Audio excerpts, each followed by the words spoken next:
ಇತ್ತ ಬಳ್ಳಾರಿ ಜೈಲಿನಲ್ಲಿ ಇವತ್ತು ಕಾಟೇರನಿಗೆ ಗಣೇಶನ ದರ್ಶನವಾಗುತ್ತೆ. ಜೈಲು ಅಧಿಕಾರಿಗಳಿಂದ ಗಣೇಶನ ಪ್ರತಿಷ್ಠಾಪಿಸಿ ಪೂಜೆಯನ್ನ ಮಾಡಲಾಗಿದೆ.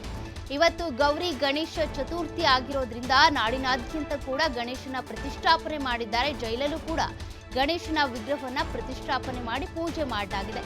ನಟ ದರ್ಶನ್ಗೆ ಗಣೇಶನ ದರ್ಶನ ಮತ್ತು ನಮಸ್ಕಾರ ಮಾಡೋದಕ್ಕೆ ಅವಕಾಶವನ್ನ ಕಲ್ಪಿಸಿಕೊಡಲಾಗಿದೆ.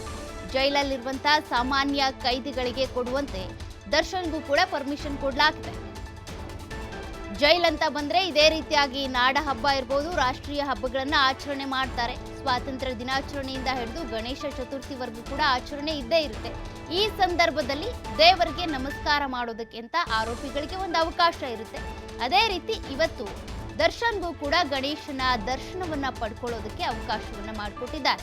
ಬಾಡಿ ಕ್ಯಾಮೆರಾ ಇರೋದ್ರಿಂದ ಬಾಡಿ ಕ್ಯಾಮ್ ಇರೋದ್ರಿಂದ ಕಟ್ಟುನಿಟ್ಟಿನ ಸೂಚನೆಯನ್ನು ಕೂಡ ತೆಗೆದುಕೊಳ್ಳಲಾಗಿದೆ. ಜೈಲಧಿಕಾರಿಗಳ ಬಳಿ ಆ ಬಾಡಿ ಕ್ಯಾಮ್ ಇರುತ್ತೆ. ಆತನ ಚಲನವಲನಗಳು ಜೊತೆಗೆ ಏನ್ ಮಾಡ್ತಾನೆ ಅದೆಲ್ಲವನ್ನು ಕೂಡ ಪರಿಶೀಲಿಸ್ತಾ ಇರ್ತಾರೆ, ಗಮನಿಸ್ತಾ ಇರ್ತಾರೆ. ಕೇವಲ 10 ನಿಮಿಷ ಗಣಪತಿ ದರ್ಶನಕ್ಕೆ ಅವಕಾಶವನ್ನ ಕೊಡಲಾಗಿದೆ.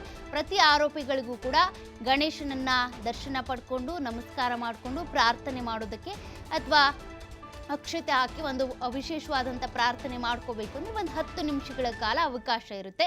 ಅದೇ ರೀತಿಯಾಗಿ ಈಗ ಬಳ್ಳಾರಿ ಜೈಲಿನಲ್ಲಿರುವಂತಹ ದರ್ಶನ್ಗೂ ಅವಕಾಶವನ್ನ ಮಾಡಿಕೊಡಲಾಗಿದೆ. ಬಳ್ಳಾರಿ ಜೈಲಿನಲ್ಲೂ ಕೂಡ ಗಣೇಶನ ಪ್ರತಿಷ್ಠಾಪನೆ ಮಾಡಿದ್ದಾರೆ ಜೈಲಧಿಕಾರಿಗಳು. ಗಣೇಶನಿಗೆ ವಿಶೇಷ ಪೂಜೆಯನ್ನು ಸಲ್ಲಿಕೆ ಮಾಡಿದ್ದಾರೆ. ಅದೇ ರೀತಿಯಾಗಿ ಅಲ್ಲಿರುವಂತಹ ಎಲ್ಲ ಆರೋಪಿಗಳಿಗೂ ಕೂಡ ಗಣೇಶನ ದರ್ಶನವನ್ನ ಮಾಡಿಕೊಂಡು ಪ್ರಾರ್ಥನೆ ಮಾಡೋದಕ್ಕೆ, ಪೂಜೆ ಸಲ್ಲಿಕೆ ಮಾಡೋದಕ್ಕೆ ಅವಕಾಶ ಕೊಟ್ಟಿದ್ದಾರೆ.